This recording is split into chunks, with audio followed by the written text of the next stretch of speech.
Kami berdoa supaya Roh Kudus-Mu memberi pengertian-pengertian. Kami berdoa supaya Roh Kudus-Mu memberi kekuatan bagi kami untuk melakukan kehendak-Mu yang akan kami baca dan kami renungkan hari ini. Terima kasih Tuhan, jauhkan semua penggoda pencobaan. Biar dalam damai-Mu kami belajar firman Tuhan. Kami rindu pada firman-Mu. Berfirmanlah bagi kami Tuhan, di dalam nama Yesus, firman yang hidup itu kami berdoa. Amin. Bapak Ibu Saudara-saudara, di bulan kebangsaan, bulan Agustus, hari ini Minggu 28 Agustus 2022, tema yang ditetapkan oleh Majelis Sinode adalah merdeka terhadap hawa nafsu. Pembacaannya terambil dari surat Yakobus pasal 4 ayat 1 sampai ayat yang ke-10. Yakobus 4. Ayat 1 sampai ayat yang ke-10. Hawa nafsu dan persahabatan dengan dunia. Dari manakah datangnya sengketa dan pertengkaran di antara kamu? Bukankah datangnya dari hawa nafsumu yang saling berjuang di dalam tubuhmu? Kamu mengingini sesuatu tetapi kamu tidak memperolehnya. Lalu kamu membunuh. Kamu iri hati, tetapi kamu tidak mencapai tujuanmu, lalu kamu bertengkar dan kamu berkelahi. Kamu tidak memperoleh apa-apa karena kamu tidak berdoa. Atau kamu berdoa juga tetapi kamu tidak menerima apa-apa karena kamu salah berdoa. Sebab yang kamu minta itu hendak kamu habiskan untuk memuaskan hawa nafsumu. Hai kamu orang-orang yang tidak setia, tidakkah kamu tahu bahwa persahabatan dengan dunia adalah permusuhan dengan Allah? Jadi barang siapa hendak menjadi sahabat dunia ini, ia menjadikan dirinya musuh Allah.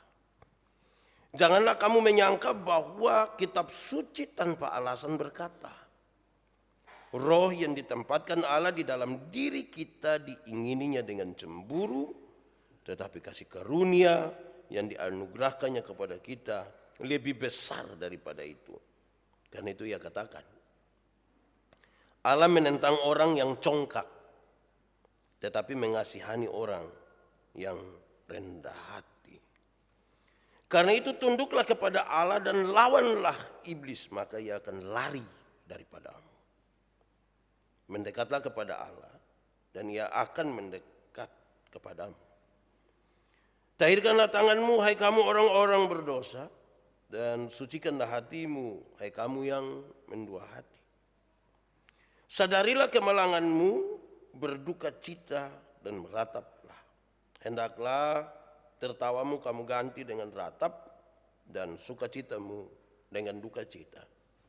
Rendahkanlah dirimu di hadapan Allah dan ia akan meninggikan kamu. Demikian firman Tuhan. Berbahagia setiap orang yang mendengar firman, memelihara dan melakukan dalam hidup setiap hari. Haleluya. Haleluya, haleluya, haleluya. Bapak Ibu Saudara-saudara, shalom. Sekali lagi shalom. Tema kita hari ini di bulan kebangsaan minggu yang terakhir, temanya adalah merdeka terhadap hawa nafsu. Diharapkan setelah mendengar pemberitaan firman ini betul-betul kita merdeka dari hawa nafsu. Kemerdekaan itu bisa juga diartikan sebagai sebuah kebebasan untuk mengatur kita pun diri ini dengan baik, termasuk mengelola nafsu-nafsu itu. Saudara-saudara, karena ini tentang nafsu, maka saya mulai dengan mengatakan begini, saudara-saudara, setiap kali berbicara tentang nafsu, apa yang ada dalam pikiran saudara? Apa yang akan saudara sebutkan tentang nafsu? Saya merenungkan dan saya temukan dua. Nanti selebihnya saudara bantu. Pertama, nafsu makan. Kedua, nafsu seksual. Masih ada leko? Ada. Pasti saudara ada pikiran satu atau dua. Ada nafsu mau berkuasa, nafsu mau memiliki, nafsu untuk beli baju. Banyak sekali nafsu. Nah itu ada di manusia. Begitu saudara-saudara. Di awal saya mengarahkan kita untuk memahami bagaimana cara berpikir orang Ibrani tentang hal ini. Orang-orang Israel, saudara, mereka berpikir begini. Ketika seseorang menginginkan sesuatu, maka seluruh kepribadiannya terlibat di dalam keinginan itu. Jadi kalau ada kita mengingini sesuatu, seluruh kepribadian kita, tubuh, pikiran, jiwa kita tuh menyatu di situ. Untuk itu keinginan. Jika yang diinginkan itu salah, jika yang diinginkan itu sesuatu yang bersifat salah, dan keinginan itu tidak bisa dikendalikan, maka dia punya efek. Akibatnya adalah dia akan merusak kesejahteraan orang lain dan bisa saja lebih tinggi merusak sebuah tingkatan masyarakat tertentu. Keinginan itu ada, itu keinginan melibatkan seluruh kita punya kehidupan. Kalau keinginan itu salah dan tidak bisa dikendalikan, maka dia merusak kesejahteraan orang lain. Bukan saja orang lain, tetapi bisa saja masyarakat yang lebih luas menjadi rusak kesejahteraannya oleh karena keinginan kita, keinginan seseorang yang tidak terkendali. Contoh, katakanlah saya punya keinginan dan nafsu untuk foto-foto. Terus saya mau foto, pokoknya di mimbar juga saya foto, turun di situ foto, di kamar mandi juga saya foto, semua saya foto habis. Saya datang berdiri di sini kok foto. Lama-lama Pak Meki sudah terganggu dengan saya. Sejahteranya hilang gara-gara saya punya foto-foto. Pak Meki tersinggung, terganggu, Pak Paul terganggu, Pak Lumi terganggu, semua orang terganggu hanya karena saya punya keinginan foto-foto yang terlalu kuat. Jadi kalau keinginan itu kita tidak kekang, dia berpotensi merusak orang lain punya kesejahteraan. Saudara, karena itu perintah ke-10 dari hukum Taurat dikasih tahu, janganlah menginginkan. Hati-hati dengan keinginan itu, karena kalau keinginan itu tidak terkekang, keinginan itu tidak teratur, serakah. Rakus nanti. Kalau keinginan itu kita tidak jaga dengan baik, semua orang punya keinginan, oke, tapi kalau tidak dijaga, jadi serakah. Karena itu mereka hidup di situ, diatur. Mari kita lihat dulu artinya. Supaya kita sepakat di arti ini baru kita lanjut. Nafsu dan hawa nafsu itu beda kok sama. Beda kok sama. Saudara diam-diam sah. Beda kok sama. Ya beda. Nafsu dan hawa nafsu itu dua hal yang beda. Saya catat di sini. Ini juga kutipan. Nafsu merupakan dorongan yang ada pada setiap manusia. Nafsu itu dorongan yang ada pada setiap manusia.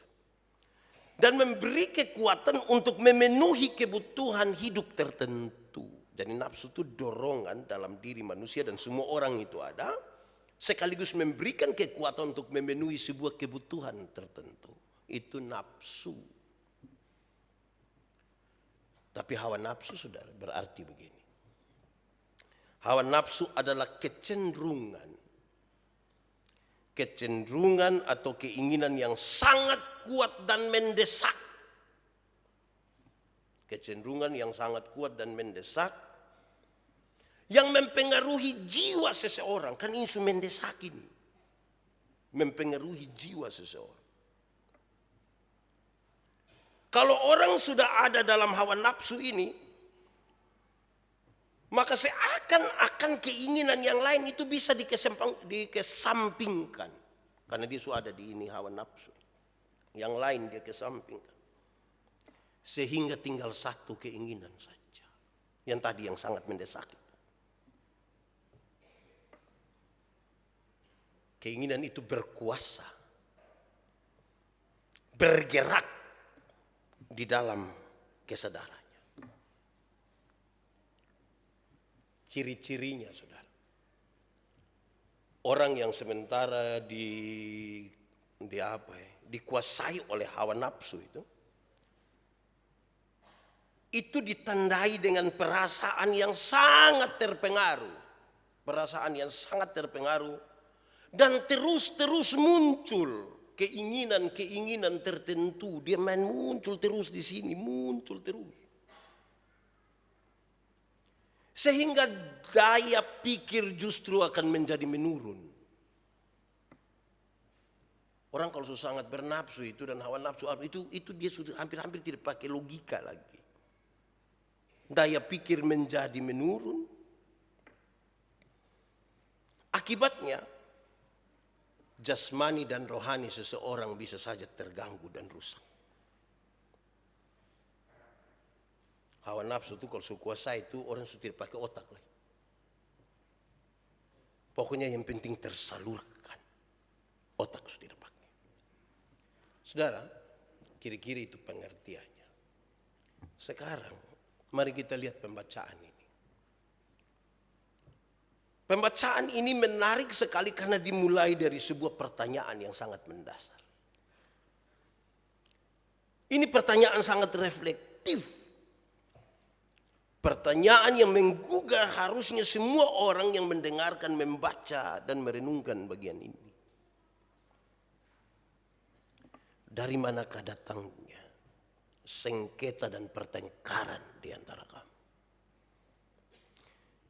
Ini pertanyaan ini sangat luar biasa. Kenapa? Karena berkaitan dengan tujuan hidup manusia. Di mana tujuan hidup manusia dalam pertanyaan ini?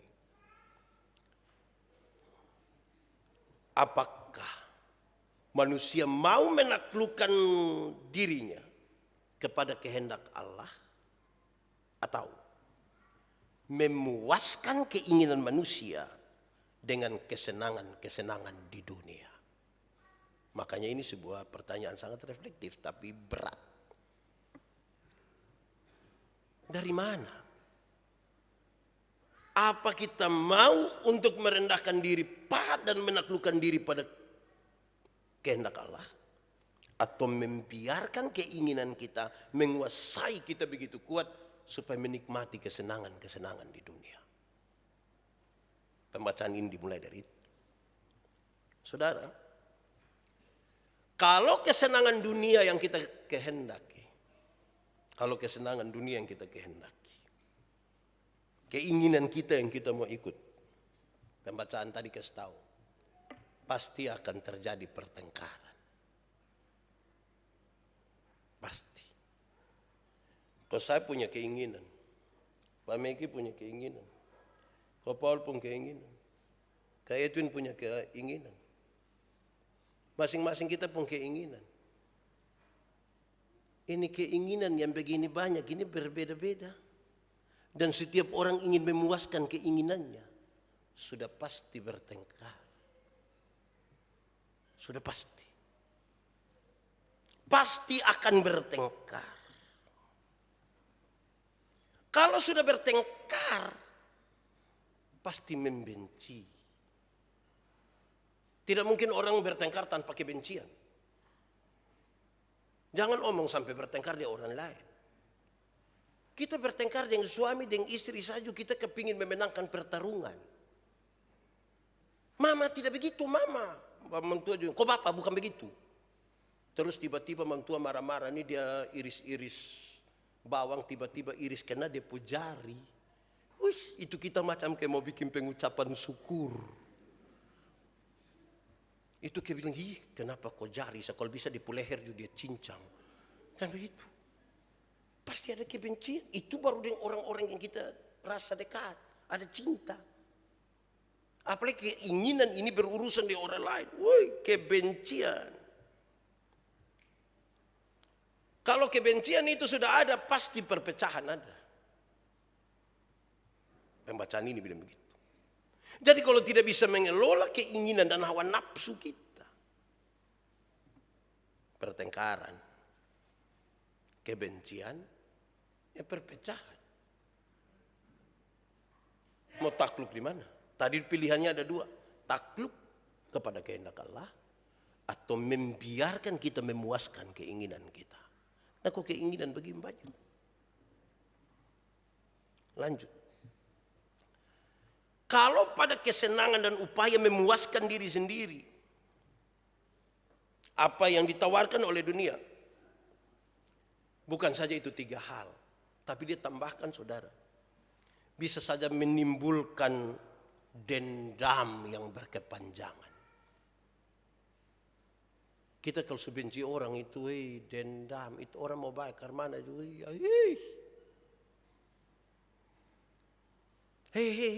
jangan bawa amarahmu sampai matahari terbenam. Tidak Pak.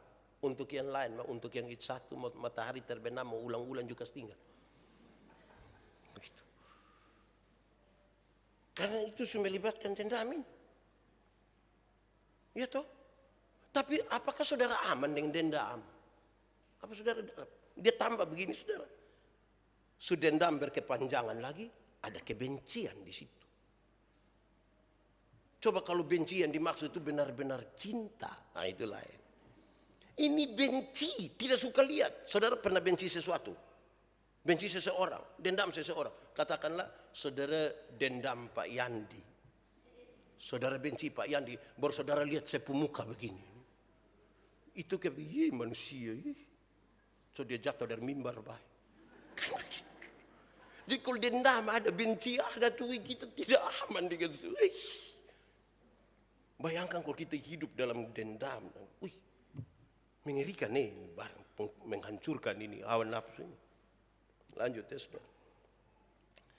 Kalau kita takluk kepada keinginan untuk memuaskan diri kita dengan keadaan dunia ini, maka itu akan menggerakkan kita. Menggerakkan kita untuk apa saudara? Paling tidak untuk 3 hal. Menggerakkan kita untuk bersengketa. Sengketa. Berkelahi. Bertengkar. Akan berkelahi. Kok kita sama-sama mau kasih puas kita yang keinginan. Bayangkannya kalau kue tinggal 1.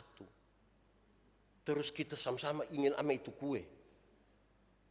Itu Kami dulu pas Natal di kampung itu kan suka jalan selamat toh. Kami bisa selamat di satu rumah. Ada wajih. Wajih tinggal 1. Tapi saya putih mandong termasuk saya juga. Mau itu wajih. Pas tuan rumah pi belakang. Semua cepat-cepat. Teman 1 dia putangan lebih cepat. Mungkin lebih cepat dari kecepatan cahaya juga lah. Pas dia pegang ini kue, dia ambil tangan yang lain pas sampai begini dan tuan rumah pun sampai. Terakhir dia sengaja yang tangan di situ tidak dapat kue, dia bilang, aduh ini piring pembunga bagus.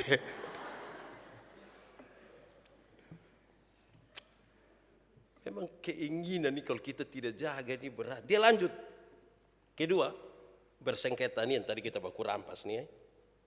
Kedua, dia akan menggerakkan kita untuk melakukan hal-hal yang memalukan.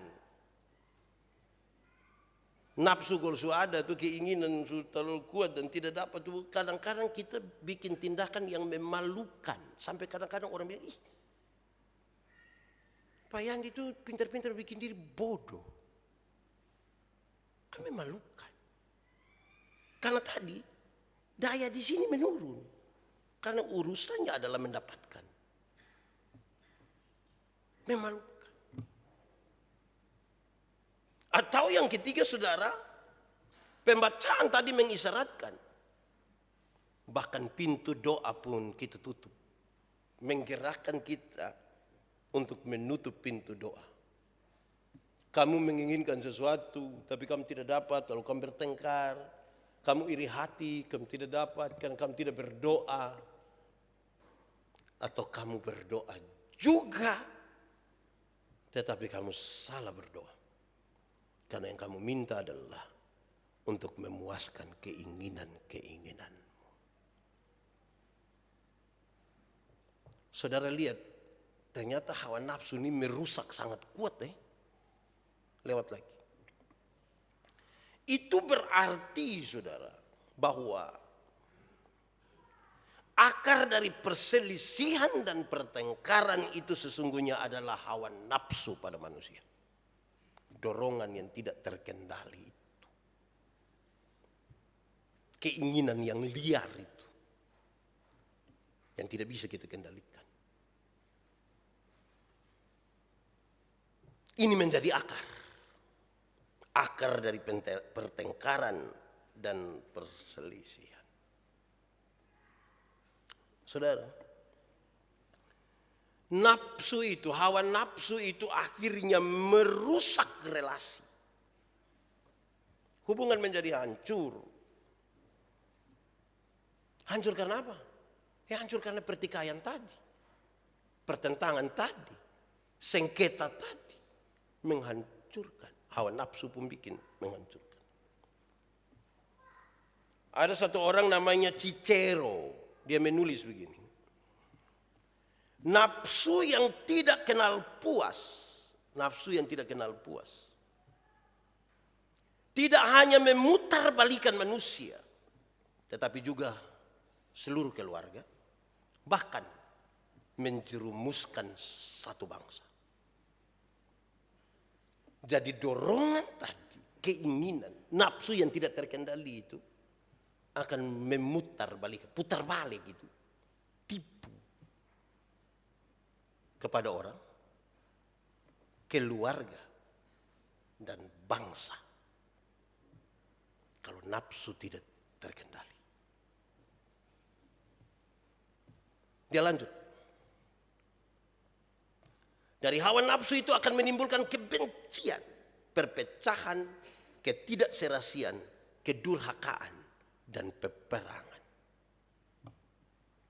Satu orang pun nafsu yang tidak terkendali mengakibatkan ini sejumlah hal terjadi. Saudara, saya merenungkan ini berjam-jam, saudara. Dari tadi malam sampai subuh tadi, saya bayangkan ternyata hawa nafsu pun kekuatan merusak itu terlalu tinggi. Kalau kita minum minuman keras itu, mabuk tidur bangun makan mie panas-panas, mangkali su enak Habis itu minum ulang.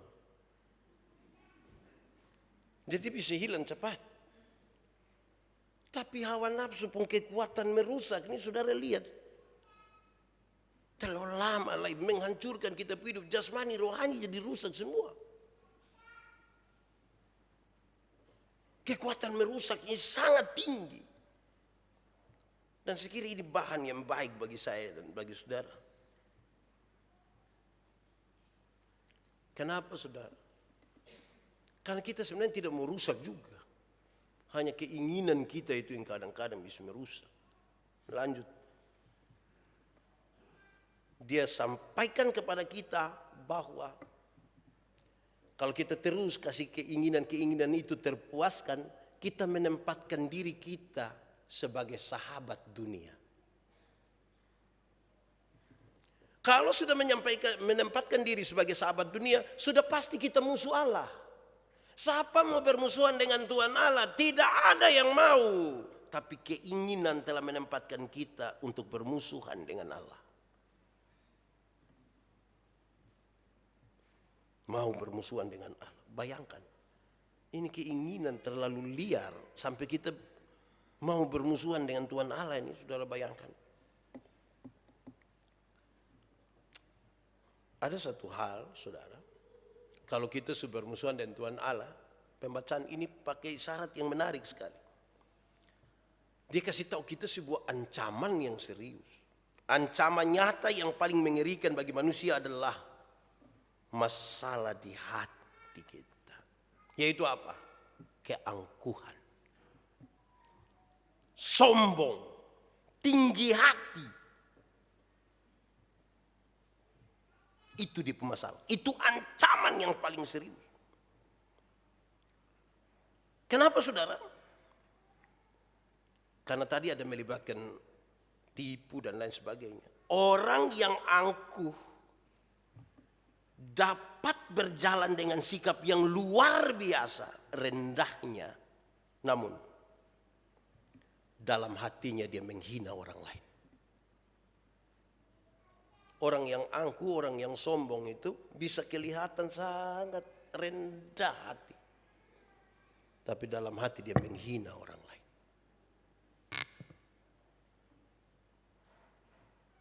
Jadi jangan lihat tipu rendah saja, isi juga penghinaan. Misalnya ada orang foto-foto dia pakai kamera apa kok yang tidak ada di dunia. Itu dia diproduksi oleh apalah begitu. Terus ada yang dia mau kasih tunjuk, hanya itu. Dia WA dia buka kamera, lu sengaja telepon beta dong, telepon beta. Pas telepon begini, so video call supaya yang itu lihat. Baru begitu saya sombong. Pak Pendeta, singgah di rumah kita makan kosong, saya makan kosong. Wih kita pi makan kosong mah ayam, ikan. Kita pusing ini ayam potong yang di kampung atau ayam kampung yang dipotong. Banyak itu di situ baru kita bilang ini makan kosong. Dia bilang kita di sini kalau makan kosong begini sudah. Itu hina kita gua apa? Jadi seolah-olah dia merendah, dia tiarap tapi dia atas bukit.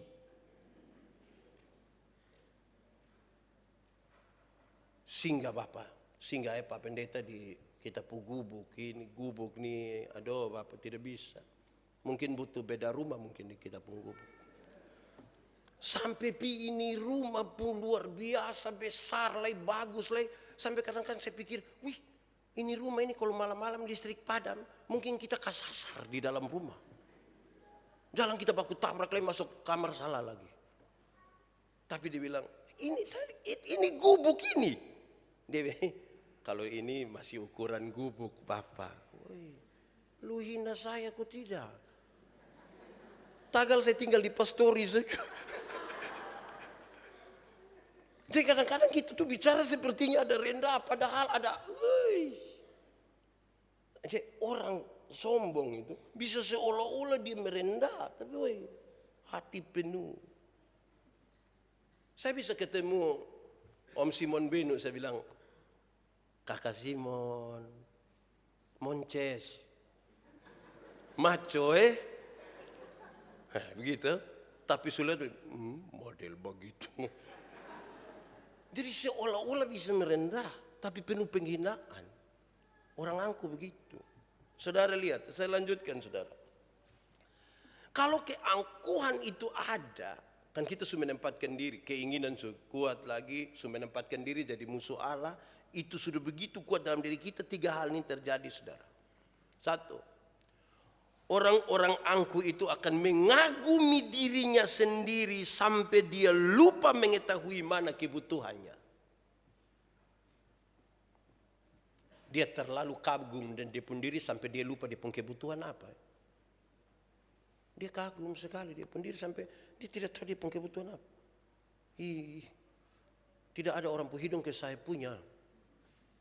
Kok? Iya, muka hidung semua nih. Mantap. Kita mulai kagum-kagum sampai kita rasa kita sudah tidak ada kekurangan lagi. Mau butuh apa lagi?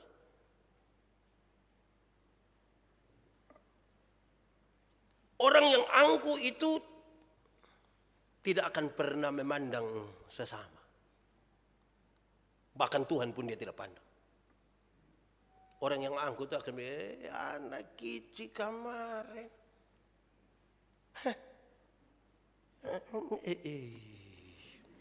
Orang angkuh bicara om itu. Anak kecil, lu siapa bro? Bahkan Tuhan pun dia tidak pandang. Kok dia bisa pakai kuasa lain untuk Tuhan pun tidak penting dia bisa pakai kuasa lain. Saudara bisa bayangkan kekuatan daripada keangkuhan. Dan saya kira tema ini baik, saudara. Dan karena itu saudara, ketiga, orang angkuh itu sangat sulit untuk mengenali dosanya sendiri.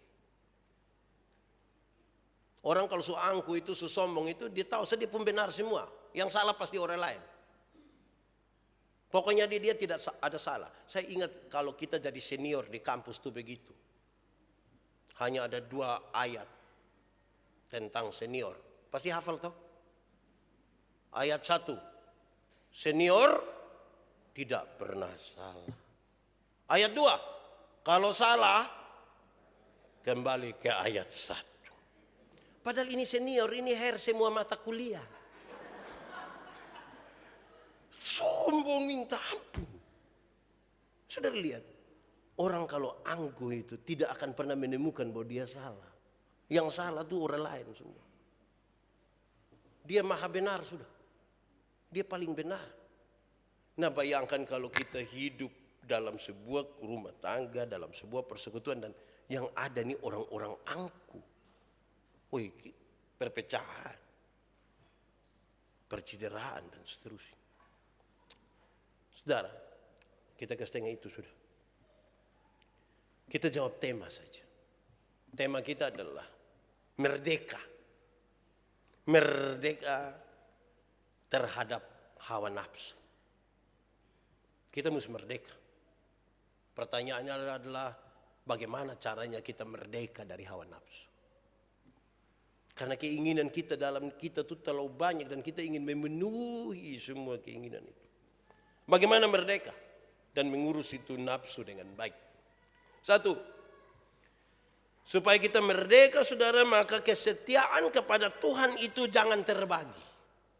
Kesetiaan pada Tuhan tidak boleh terbagi. Tadi di awal kita diperhadapkan. Tunduk pada Tuhan atau rindu memuaskan keinginan sendiri.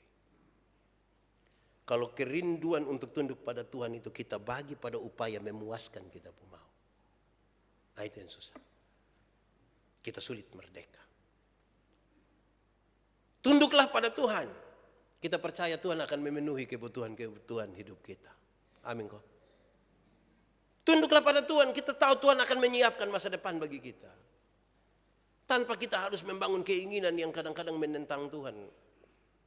Tunduk saja pada Tuhan. Lurus saja. Ikut saja yang Tuhan mau. Dia akan menyiapkan yang baik bagi kamu. Tunduklah kepada Tuhan. Jangan bagi dua. Sebab kalau perhatian kepada Tuhan itu terbagi dua saudara. Kita sulit merdeka dari hawa nafsu. Karena keinginan kita terlalu kuat saudara. Yang di luar itu kita bisa bantah, kita bisa lawan. Tapi sekarang dalam prosesi untuk kita merayakan kemerdekaan ini bukan saja soal mengisi ini kemerdekaan, tapi bagaimana berjuang melawan diri kita. Kemarin saya dengar sebuah ungkapan ulang yang disampaikan oleh Bung Hatta ketika dia bilang, kawan, perjuanganku lebih mudah dari kamu. Karena saya melawan penjajah. Tapi kamu lebih sulit karena kamu melawan bangsamu sendiri. Kalau kita terjemahkan dalam konteks ini. Ternyata lebih mudah kita lawan orang di luar kita. Sekarang kita akan berjuang melawan diri kita. Dengan keinginan-keinginan yang terlalu kuat. Yang tanpa sadar dia telah menjadi hawa nafsu. Kedua, kalau mau merdeka mesti ada kemurnian hati. Hati ini mesti berisi, hati ini mesti murni. Tidak boleh disusupi oleh apapun. Supaya kalau kita menyatakan, hei jangan lakukan itu, hei jangan itu. Itu dari hati yang murni, tulus. Jagalah hatimu dengan segala kewaspadaan. Sebab dari sana terpancar kehidupan. akan terpancar apa yang menjadi tindakan kita dari hati ini. Hati yang murni, hati yang tulis itu kelihatan. Tapi hati yang disusupi oleh sesuatu tuh kelihatan juga. Mungkin orang tidak berani omong, orang tidak mau omong, orang tahu lah. Contoh kalau kayak kita pi pesta begitulah. Kayak kita pi pesta namanya kan ada orang bikin pesta kan ada makan toh. Nah, kita pi makan, tidak salah toh. Hati berisi ya pi makan sah. Tapi coba kalau kita susupi, misalnya pendeta Yandi pi ini acara dia susupi sedikit. Dia bilang, pokoknya saya pulang saya mesti bawa dia rusuk. Saudara bisa lihat saya pun gerakan nanti. Pada waktu ada undangan makan. Pak Pendeta, mari silakan. Itu saya di sekitar itu rusuk baru pas Tuan Pesta lihat saya bilang, aduh Jonathan ini paling suka ini rusuk ini. Dia suka isap-isap sedikit ini. Pasti yang Tuan Pesta bilang, tahu dia kasih dan tulus kok tidak yang penting ke Jonathan lah. Jadi kalau ada disusupi sesuatu tuh saudara, tindakan kelihatan. Hati ini mesti berisi. Karena ini hati ini yang paling menjadi cerminan dari kita pu hidup. Saudara kalau kita susupi sesuatu dengan tidak jujur, dengan hal-hal yang tidak murni, tidak polos, tidak bisa. Kadang-kadang kita yang suka bikin menyusupi segala sesuatu, tapi kita coba tutupi itu dengan kebaikan. Dan itu yang jadi masalah. Ketiga, supaya kita merdeka saudara, maka mesti merendahkan diri. Mesti merendahkan diri. Tidak boleh sombong, tidak boleh angku. Orang kalau sombong, orang angku itu tidak bisa merdeka dari hawa nafsu. Harus rendah diri. Merendahkan hati bukan rendah diri Beda tau rendah hati, rendah diri. Rendah diri itu misalnya kalau kita lihat kita pemuka di situ gitu, itu saya pemuka. Itu rendah diri. Rendah hati itu dia apa adanya, bersahaja, penuh ketulusan, penuh kepolosan, tidak pencitraan. Kadang-kadang kita ini pencitraan. Orang ada kerja bakti nih. Dong kerja bakti, terus pas mau kas pindah itu bangku, saya bilang, Nando, nanti pas beta kas pindah bangku, lu sengaja, lu bikin video As itu lu upload bertulis bilang, Pendeta Yandi turut bekerja. Itu kayak apa kok? Kayak karmana kok? Pencitraan. Orang rendah hati itu tidak menceritakan, bikin citra diri begitu. Memang apa ada sah? Apa ada sah? Saya ini 3 hal membuat kita merdeka, saudara. Saya merenungkan bagian ini dan saya sangat diberkati serta terkoreksi. Saya kira saya sudah benar, padahal ternyata saya pun kesalahan ini banyak. Saya terkoreksi sekali. Aduh, ternyata tanpa sadar kita ini mengikuti kita pun keinginan. Kita rasa kita paling benar, kita paling baik sudah. Saya terkoreksi. Semoga itu juga yang saudara alami bahwa kita tidak sementara menunjuk siapapun, tapi paling tidak kita lagi berjuang melawan apa yang berjuang juga di dalam diri kita. Tidak selesailah ini bagian kita. Karena tiap-tiap hari kita menggumuli hal yang berat betul dalam hidup kita. Kan kita masih punya keinginan. Semoga ini akan menolong kita, saudara, dalam perjalanan hidup kita. Mari kita tunduk kepala.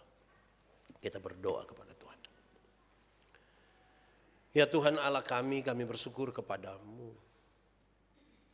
Engkau menyatakan isi hatimu lewat berita firman ini. Kami terkoreksi.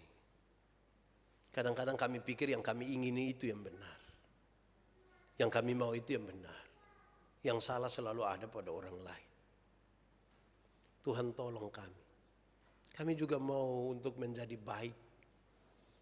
Kami merdeka untuk menentukan, tapi biar kami tentukan hal-hal yang takluk di bawah kuasa kehendak, bukan kepada keinginan kami semata.